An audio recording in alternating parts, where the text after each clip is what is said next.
47కి ప్రపంచంలో number 1 community ఎవరంటే, most powerful community ఎవరంటే, దానికి చిరునామాగా మీరుండాల్సిన అవసరం ఉంది.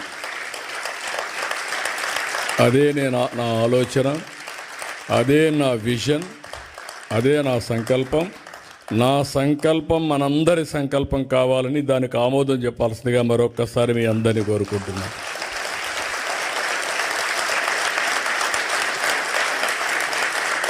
ఒక వ్యవసాయం చేసే కుటుంబం నుంచి వచ్చాం. ఏమీ లేకుండా కూలి చేసుకునే కుటుంబాల నుంచి వచ్చాం. ఈరోజు ప్రపంచం ఎక్కడ పోయినా అక్కడ రాణించే పరిస్థితికి వచ్చాం. ఈ స్థాయి నుంచి ఇంకొక స్థాయికి పోవడం పెద్ద కష్టం కాదు. ఇది మీరు దృష్టిలో పెట్టుకోండి. అదే సమయంలో నేను దీని నెట్వర్కింగ్ కూడా ఐఎమ్ వెరీ హ్యాపీ. ఇప్పుడు కొన్ని ఎగ్జాంపుల్స్ కూడా మన వాళ్ళు చెప్పారు. నేను ఆ రోజు చూశాను, మీ బలం చూశాను. ఉక్రెయిన్ వార్ డిక్లేర్ చేశారు. డిక్లేర్ చేస్తే ఏం చేయాలని ఆలోచించాం. గవర్నమెంట్ పట్టించుకోవడం లేదు.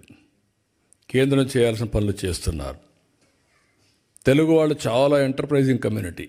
ఎక్కడ అవకాశాలు ఉన్నాయంటే అక్కడికి వచ్చేస్తారు. యుక్రెయిన్లో ఎంబీబీఎస్ సీట్లు చాలా కాస్ట్ ఎఫెక్టివ్. మెజారిటీ ఇక్కడికి వచ్చేసారు. ఒకరిని చూసి వచ్చేసారు. ఆ రోజు చూస్తే చాలా భయంకరమైన సిచ్యువేషన్. అప్పుడు నేను పిలిపించారు. రవి ఇక్కడ, ఎన్ఆర్టీ రవి ఇక్కడే ఉన్నాడు.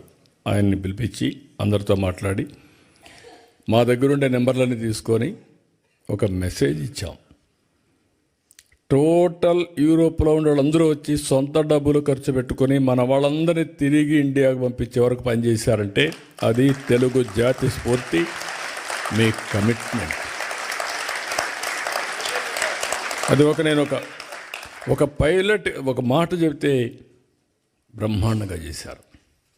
కానీ ఒకసారి మోటివేట్ చేస్తాం కానీ, ఇన్స్పిరేషన్ ఇస్తాం కానీ, చేసేవాళ్ళు కూడా ఉండాలి. అంటే మీకు ఒక సామాజిక స్పృహ కాకుండా మళ్ళీ ఎక్కడి నుంచి వచ్చారో ఆ రూట్స్ మర్చిపోకుండా గుర్తుపెట్టుకున్నారంటే చాలామంది మర్చిపోతాం. మీలో కూడా ఒకరిద్దరు ఉంటారు. నాకేంటి, నాకేమొచ్చింది, ఎవరేం చేశారు, నేనే పైకి వచ్చాను అనుకుంటారు. కానీ నేను ఆ రోజు ఇంజనీరింగ్ కాలేజీలే ప్రారంభించకూడదు అనుకొని ఉంటాను అనుకోండి, ఏమయ్యేది? అవునా కాదా? That is the vision I have given. దానికి నేను మీ ఫైల్స్ మోసకపోయాను. మీరు గుర్తుపెట్టుకోవాలి. అంటే ఒక్కొక్క ఇంజనీరింగ్ కాలేజ్ ఫైల్ తీసుకొని, ఒక మెడికల్ కాలేజ్ ఫైల్ తీసుకొని, నాకేం అవసరం లేదు ఢిల్లీలో, వాళ్ళ దగ్గరికి పోయి వాళ్ళకు భోజనం పెట్టి డిన్నర్లు ఇచ్చి అడుక్కొని మీరు మాకు ఇవ్వండి ఇవి అని చెప్పాను. ఎందుకంటే ఫ్యూచర్ చూశాను కాబట్టి ఆ రోజు మీకు చేశాను అవన్నీ. రెండోది, మీరు చూస్తే ముఖ్యమంత్రులు అంటే పెత్తందారులుగా ఉంటాం. నేను బిల్ గేట్స్ని కలవాలా. నేను ఫోన్ చేసి అడిగాను అంబాసిడర్ని, chief minister I want to meet him అని. ఆయన ఎవరిని కలవడం లేదండి, మిమ్మల్ని కూడా కలవడు, రాజకీయ నాయకులతో నాకేం పని లేదంటున్నాడు అన్నారు. లేదు, నాకు పని ఉంది ఆయనతో, ఒక 10 నిమిషాలు ఇమ్మనండి అన్నా. సరే, అవసరమైతే మీరు రండి, కాక్టైల్ పార్టీ ఉంది, అందులో జాయిన్ కామన్నారు. నేను వచ్చి కాక్టైల్ పార్టీకి వచ్చి నెక్స్ట్ డే పేపర్లో హెడ్లైన్స్ వేసి ఈయన కూడా పార్టీలో చేరిపాడని. కరెక్ట్ కాదండి, ఓన్లీ 5-10 మినిట్స్ కావాలని చెప్పి అడిగాను, ఇచ్చాడు. దానికి 3 రోజులు ప్రిపేర్ అయ్యాను. ప్రిపేర్ అయ్యి విజన్ డాక్యుమెంట్ విజన్ చేసి ఒకటే మాట చెప్పాను నేను ఆయనకి. నా దగ్గర కూర్చున్నాడు ఇదే మరిగా. 5 మినిట్స్ అన్నారు. నేను స్టార్ట్ చేస్తే ఆయన ఇంకేమీ అబ్జెక్షన్ చేయలేదు. 45 మినిట్స్ వీ స్పెంట్. అప్పుడు నేను విజన్ ఇచ్చాను. What is India, what is the strength of India in technology అని. ఈ ఎంటైర్ అగ్రీడ్ విత్ మీ.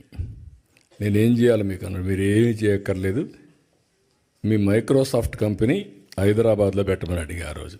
అప్పుడు ఎవరు అడగరు, ఓన్లీ సియాటల్లో ఉంది. ఎందుకంటే మైక్రోసాఫ్ట్ వస్తే ప్రపంచం అంతా అనుకుంటారు హైదరాబాద్లో ఏమీ లేకపోతే వచ్చాడు, మైక్రోసాఫ్ట్ పెట్టాడని చెప్పి అన్ని కంపెనీలు వస్తాయి. ఫ్లాగ్షిప్ కంపెనీ చెప్పి ప్రయత్నం చేశాను, జయప్రదమయ్యాను. ఈరోజు గర్వంగా చెప్తున్నా, ఆ మైక్రోసాఫ్ట్ హైదరాబాద్కు వచ్చింది కాబట్టి తెలుగు బిడ్డ నాదెళ్ల సత్య సీఈఓగా తయారయ్యాడు ఆ కంపెనీకి. That is the elevation, that is the spirit.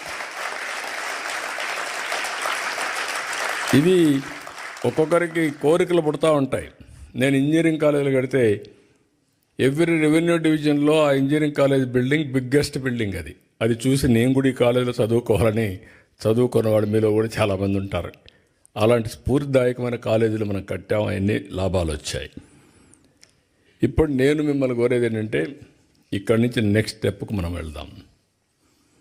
ఇప్పుడే లోకేష్ గారు చెప్పినట్టు overseas man power company Andhra Pradesh, Sita శర్మను ఒక అమ్మాయిని తీసుకొచ్చి సీఈఓగా పెట్టారు. స్ట్రెంగ్తన్ చేస్తాం. ఎన్ఆర్టీ రవి కూడా ఇక్కడే ఉన్నాడు. ఒక్కొక్క దేశంలో ఒక ఎన్ఆర్టీ మొత్తం కూడా మీరు మొబిలైజ్ చేసి లీడర్స్గా ఉన్నారు. తెలుగుదేశం పార్టీ ఎన్ఆర్ఐ వాళ్ళు ఎన్ఆర్ఐలో ఉంటారు.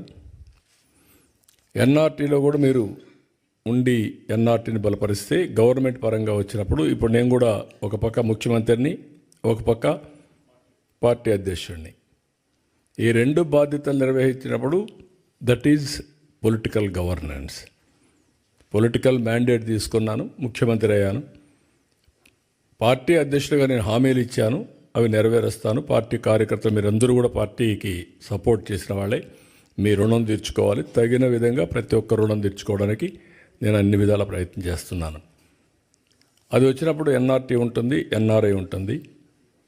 మూడోది, ఈ రెండు చేసిన తర్వాత ఏ విధంగా మిమ్మల్ని ప్రమోట్ చేయాలని ప్లానింగ్ చేయాలి, ఎంపవర్ చేయడానికి. ఎప్పుడు కూడా నిరంతరం ఒక పని జరిగిందంటే ఆ పని చూసుకొని మీరు ఆనందపడిపోతే మీరు అక్కడే ఉంటారు. తూతూగా అంటే ఇన్ ది సెన్స్, ఒక అవకాశం వచ్చింది, ఉపయోగించుకున్నారు, అక్కడికే సాటిస్ఫై అయితే కరెక్ట్ కాదు. అట్లా కాకుండా మనం పవర్ఫుల్ కమ్యూనిటీ, పవర్ఫుల్